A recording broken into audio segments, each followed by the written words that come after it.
Hello everyone. ఈరోజు మనం చెప్పుకుంటున్న బంగారు గొడ్డలి కథ. ఒక గ్రామంలో రమేష్, సురేష్ అని ఇద్దరు ఫ్రెండ్స్ ఉండేవారు. రమేష్ చాలా కష్టపడి పనిచేసే గుణం కలవాడు. కానీ సురేష్ ఉత్తి సోమరిపోతు. పని ఏ విధంగా వదిలించుకుందామా అని చూసేవాడు. రమేష్ ఉదయాన్నే లేచి కట్టెలు కొట్టడానికి వెళ్ళి సాయంత్రం వరకు పనిచేసి చీకటి పడ్డాకే ఇంటికి వచ్చేవాడు. కానీ సురేష్ సోమరిపోతు కదా, ఉదయం 10 గంటలకు లేచి నెమ్మదిగా పనిచేసుకునేవాడు. రమేష్ బాగా కష్టపడడంతో కొత్త ఇల్లు మరియు పెళ్లి కూడా చేసుకున్నాడు.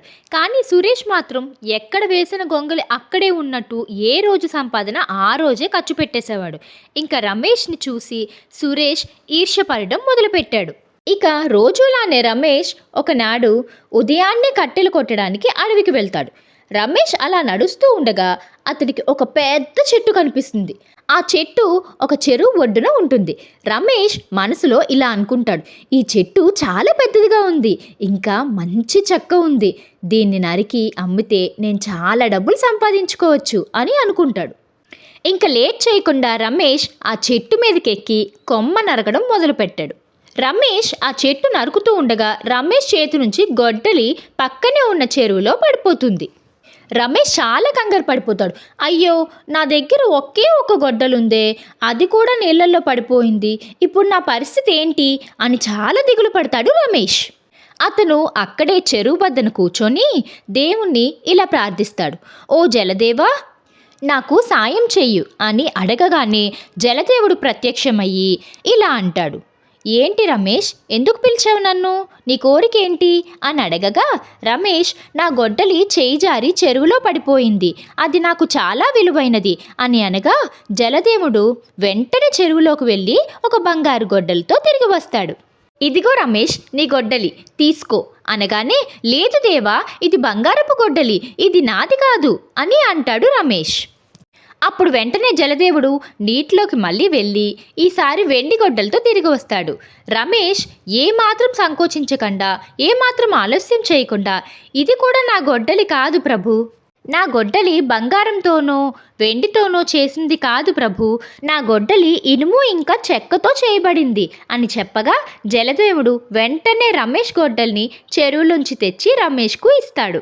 జలదేవుడు రమేష్కి తన గొడ్డలి ఇచ్చిన తర్వాత రమేష్ను ఇలా అడుగుతాడు, రమేష్, నువ్వు నీ గొడ్డలి విలువైనది అని చెప్పావు కదా, మరి బంగారం ఇంకా వెండి గొడ్డల్ని ఎందుకు తిరస్కరించావు అని అడుగుతాడు జలదేవుడు.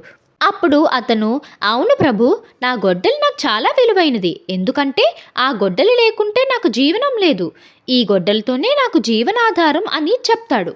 రమేష్ మాటలు విని జలదేవుడు చాలా సంతోషిస్తాడు.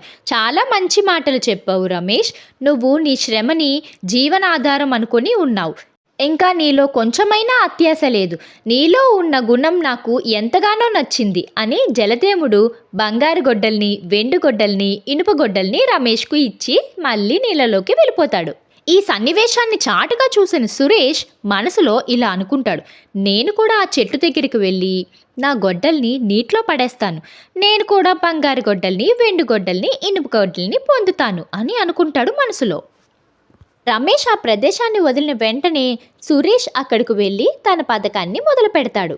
సురేష్ కావాలనే తన గొడ్డల్ని నీటిలో విసిరేసి జలదేవుణ్ణి ప్రార్థిస్తాడు. జలదేవుడు ప్రత్యక్షమై, సురేష్, ఎందుకు నన్ను పిలిచావు అని అడగగా, నా గొడ్డలి నీటిలో పడిపోయింది ప్రభు, నా గొడ్డలి నాకు తెచ్చి ఇవ్వండి అని అడుగుతాడు. అప్పుడు జలదేవుడు వెంటనే చెరువులోకి వెళ్ళి అతని గొడ్డలి తెచ్చి ఇవ్వగా సురేష్, అరే ప్రభు, ఇది నా గొడ్డలి కాదు, ఇది ఇనుప గొడ్డలి ప్రభు, ఇది నాది కాదు అని వెంటనే జలదేవుడు మళ్ళీ నీళ్ళల్లోకి వెళ్ళి ఒక వెండి గొడ్డలతో వస్తాడు. సురేష్, ఇదేనా నీ గొడ్డలి అని చూపిస్తాడు. కాదు కాదు, ఇది నాది కాదు ప్రభు అన్న వెంటనే మళ్ళీ జలదేవుడు మళ్ళీ నీళ్ళల్లోకి వెళ్ళి ఒక బంగారు గొడ్డలతో తిరిగి వస్తాడు. హా ప్రభు, ఇది నాదే, ఇది నా గొడ్డలే, నాదే ఈ గొడ్డలి అని అత్యాశతో మాట్లాడతాడు సురేష్. అప్పుడు జలదేవుడు, నువ్వు చాలా అత్యాశపరుడువు సురేష్, నువ్వు నాతో అబద్ధం చెప్పావు అని నీళ్ళల్లోకి వెళ్ళిపోతాడు జలదేవుడు. అప్పుడు సురేష్ ఉన్న గొడ్డలి కూడా పోగొట్టుకొని చాలా బాధపడతాడు. అబద్ధం చెప్పినందుకు సురేష్కి శిక్ష పడింది, మరి రమేష్కు బహుమతి దొరికింది. ఆ అత్యాశ దుఃఖానికి దారితీస్తుంది. ఈ కథ వల్ల మనకేం తెలుస్తుంది? నిజాయితీ ఎప్పుడూ ఫలిస్తుంది. అబద్ధం చెప్పి సంపాదించిన ధనం లేదా వస్తువు ఎప్పుడూ నిలువదు. కానీ నిజం చెప్పే వాళ్ళకి ఎప్పుడూ మంచే జరుగుతుంది. కష్ట సమయాల్లో కూడా నిజాయితీగా ఉంటే చివరికి ఎప్పుడు మంచి ఫలితం దక్కుతుంది.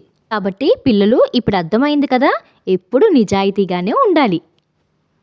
స్టోరీ నచ్చితే లైక్ చేయండి, షేర్ చేయండి, కామెంట్ చేయండి. కొత్తగా చూస్తున్న వాళ్ళు సబ్స్క్రైబ్ చేసుకోండి.